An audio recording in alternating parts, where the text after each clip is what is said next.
Khalistani commando force के chief और आतंकवादी परमजीत सिंह पंजवार उर्फ मलिक सरदार सिंह ढेर हो गया है। खुफिया सूत्रों के मुताबिक 6 मई को 2 अज्ञात बंदूकधारियों ने इस आतंकी को गोली मार दी। घटना को अंजाम पाकिस्तान के लाहौर स्थित जौहर टाउन में दिया गया। आज परमजीत सिंह पंजवार, जिनको पाकिस्तान में मलिक सरदार सिंह के नाम से जाना जाता था, उनको आज कत्ल कर दिया गया लाहौर जौहर टाउन में। सुबह वो अपनी मॉर्निंग वॉक की उनकी रूटीन थी, उसके लिए वो निकले। 37 साल पहले हुई थी हत्या जनरल अरुण वैद्या की, हमारे फॉर्मर आर्मी चीफ, जिनको मारा था खालिस्तानी मिलिटेंट्स ने। यही खालिस्तान कमांडो फोर्स, इसी के लोगों ने मारा था, जिसके चीफ ये जो परमार है, इसका भी मर्डर कर दिया गया। अफसोस के अलावा इस वक्त कुछ भी नहीं है। और उन लोगों की, उनकी फैमिलीज, जिनमें से मोस्टली लोगों के बच्चे थे छोटे, वो बेचारे यतीम हुए। जाहिर बात है, जिम्मेदारी जो है वो आईएसआई की थी और ये रॉ का ऑपरेशन था, जरा ये दावा करते हैं। और रॉ का जो ये ऑपरेशन था वो दिन दहाड़े लाहौर के अंदर हुआ। 37 साल में 8 प्राइम मिनिस्टर आए और कोई भी इसको नहीं मार पाया।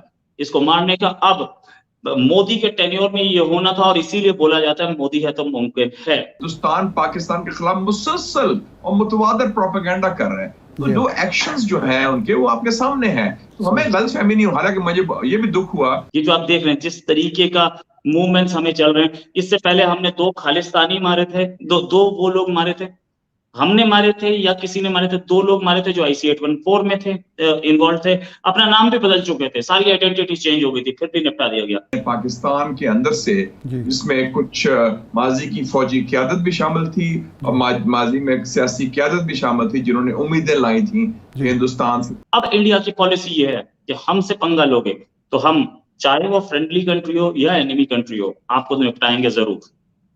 ये उसी का वो है। जय हिंद दोस्तों, स्वागत है आप सभी का भारत बुलेटिन चैनल पर। दोस्तों, लाहौर पंजाब प्रांत में परमजीत सिंह पंजवार, जिन्हें मलिक सरदार सिंह के नाम से भी जाना जाता है, जो अपना पहचान बदलकर पिछले 37 सालों से पाकिस्तान में रहता आ रहा था, उसे उसके घर के पास कत्ल कर दिया गया है। पंजवार एक खालिस्तानी आतंकवादी व्यक्ति था, जिन्हें खालिस्तान कमांडो फोर्स में उनके नेतृत्व की भूमिका के कारण भारत के मोस्ट वांटेड आतंकवादियों में से एक माना जाता था, जो भारतीय राज्य पंजाब में सिखों के लिए एक अलग देश की मांग करने वाला संगठन था। खुफिया सूत्रों के अनुसार उस घटनापूर्ण शनिवार की सुबह 2 अज्ञात बंदूकधारियों ने सनफ्लावर सोसाइटी के आसपास के क्षेत्रों में धावा बोल दिया, जहां पंजवार रहता था। बंदूकधारियों ने गोलियों की बौछार कर दी, जिससे पंजवार अपने घर के पास मृत हो गया। जैसे ही जांच सामने आई, पंजवार की हत्या के पीछे संभावित उद्देश्यों के बारे में अटकलें लगाई जाने लगी। क्या ये प्रतिद्वंदी गुटों द्वारा प्रतिशोध की कार्रवाई थी या राजनीतिक और खुफिया उलझनों का एक बड़ा अधिक जटिल जाल चल रहा था? पाकिस्तानी मीडिया के माने तो ये काम किसी और ने नहीं बल्कि भारतीय खुफिया विभाग रॉ का काम है। तो दोस्तों, आप लोग इस बारे में क्या समझ रखते हैं, कृपया कमेंट में जरूर बताएं। और दोस्तों, चैनल को लाइक, शेयर एंड सब्सक्राइब करना ना भूलें। धन्यवाद। इंडियन रॉ ने एक यहाँ पे खालिस्तान लीडर को जो मारा है, सरदार, इनको परमजीत सिंह पंजवार, जिनको मलिक सरदार सिंह के नाम से जाना जाता था, उनको नामालूम अफराद ने जौहर टाउन लाहौर में जो है वो कत्ल कर दिया आज सुबह। और परमजीत सिंह पंजवार जो है वो खालिस्तान का एक जो सेपरेटिस्ट ग्रुप है वो लीड करते थे और इंडिया में वांटेड थे। और ये मिस्टर हनी बनी, लेफ्टिनेंट जनरल नदीम अंजुम का फेलियर है। जनरल आसिम मुनीर, जो कि DGMI और DGISI रह चुके हैं, उनका फेलियर है। क्यों है ये मैं आपको बताता हूँ। हिंदुस्तानी मीडिया रिपोर्ट के मुताबिक मैं आपको बताता हूँ, आपने एक बंदे को या तो पनाह ही नहीं देनी थी, और अगर आपने उसको पनाह दी हुई थी तो उसकी प्रोटेक्शन आपको करनी चाहिए था, और आप उसके अंदर फेल हो गए। क्यों फेल हो गए? क्योंकि आप लोग सियासत में ज्यादा इंटरेस्टेड है, या फिर आपने एक दफा फिर सिखों की पीठ में छुरा घोंपा, बिल्कुल उस तरह जिस तरह अभी बिलावल भुट्टो वहां पे गए हुए हैं। तो उनकी वालदा जब गई हुई थी तो खालिस्तान मूवमेंट पूरी की पूरी जो है वो कई दहाइयां लगा के जो इन्फिल्ट्रेट वहां पे एजेंट किए गए, कल्टिवेट किए गए, जिनकी वहां शादियां कराई गई पंजाब, हिंदुस्तानी पंजाब के अंदर, उनको जो है वो एक ही दिन के अंदर उनको खानदानों समेत मार दिया गया था क्योंकि इनकी इंफॉर्मेशन लीक कर दी गई थी यहाँ से आईएसआई से। ये स्कैंडल बड़ा मशहूर है। एतजाज अहसन साहब कहते हैं कि मैंने को बंद लफाफा दिया था, मुझे नहीं पता उस लफाफे के अंदर क्या था, लेकिन ये स्कैंडल हमेशा जो है इल्जाम लगाया जाता है कि बेनजीर हुकूमत के अंदर ये काम किया गया था।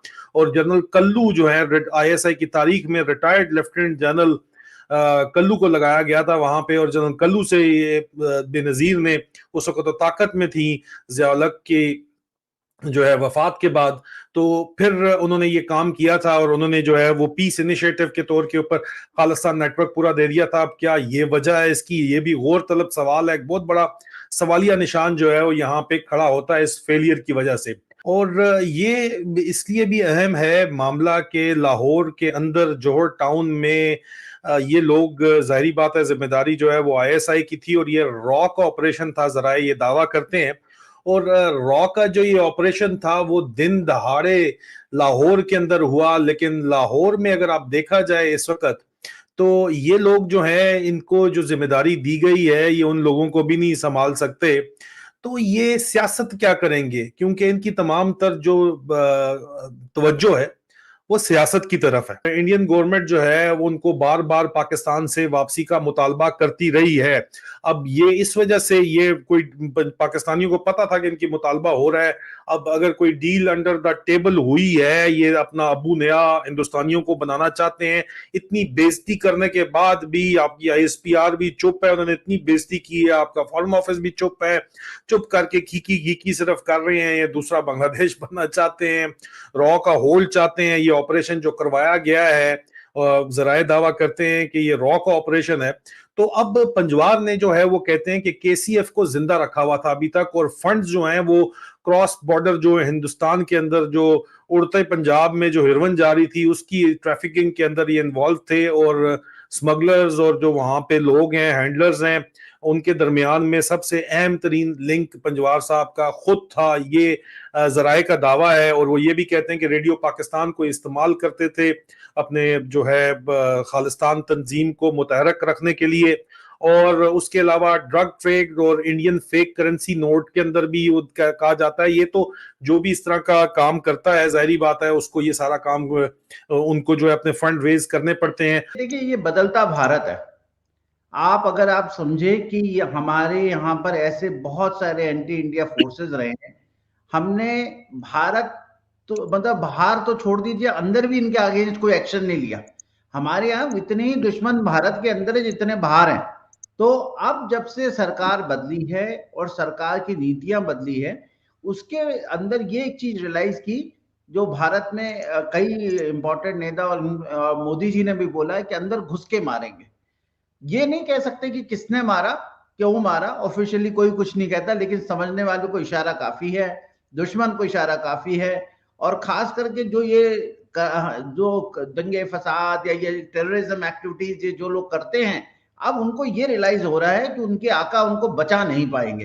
पहले ये होता था कि आप कुछ भी एक्शन करें, अंदर घुस जाएं, पाकिस्तान चले जाए, कनाडा चले जाएं, इंग्लैंड चले जाएं, और उसके बाद में वहां कुछ हो नहीं सकता है। तो अब ऐसा नहीं है। पाकिस्तान में तो बड़ी आसानी से हो सकता है, और ऐसा नहीं कि कनाडा में नहीं होता या ब्रिटेन में नहीं हो सकता, होने को हर जगह हो सकता है। और हमें कुछ करने की आवश्यकता नहीं है। इनके अपने ही बहुत सारे दुश्मन हैं, उन दुश्मनों को पकड़ के सिर्फ हमने सपोर्ट करना है, और ये एक एक करके जाएंगे। हिंदुस्तान से टकराने के बाद रोहित जी कोई ज्यादा देर तक नहीं, ये तो हमारी टॉलरेंस थी कि हमने इनको इतने दिन तक बर्दाश्त किया। अब आप देखिए कि उनकी हलचल कितनी मची हुई है। कश्मीर के जितने भी ये टेररिस्ट लीडर थे, वो चाहे आपके एलईटी के थे, जैशे मोहम्मद के हैं, ये जितने भी टेररिस्ट हैं, इनको एक एक करके चुन चुन के एलिमिनेट कर रहे हैं। ना तो हमें हथियार भेजने की जरूरत है, वहां हथियार मौजूद है, ना हमें ट्रेनिंग देने की जरूरत है, वहां ट्रेन लोग मौजूद हैं। हमने तो सिर्फ उनको बताना है कि ये जितने दुश्मन हमारे इतने आपके हैं। और वहां बहुत सारे अच्छे अच्छे लोग बैठे हैं पाकिस्तान में जो हमारे काम करने को तैयार बैठे हैं। तो हो सकता है ये पंजवार साहब जब आज वॉक करने गए होंगे तो उनके साथ में उनकी बात शायद अनबन हो गई होगी, तो अनबन में उनसे गुस्सा हो गए होंगे, कुछ लोग गोली मार दी। अब ये रियलाइजेशन जो है ना, ये खबर जो है कनाडा में बड़े ध्यान से सुनी जा रही होगी। तो ये बहुत इंपॉर्टेंट है रोहित जी कि अब हम अंदर घुस के मारते हैं। यही परिवार है जिसने पंजाब को उड़ता पंजाब बनाया। पंजाब में ड्रग्स सप्लाई होती हैं, पंजाब में लोग नशे में हैं, पंजाब की यूथ को बर्बाद कर रहा था ये। क्यों? क्योंकि इसको खालिस्तान का इतना भूत सवार था कि मैं अपने ही लोगों को बर्बाद करके वहां पे हथियार भेजूं।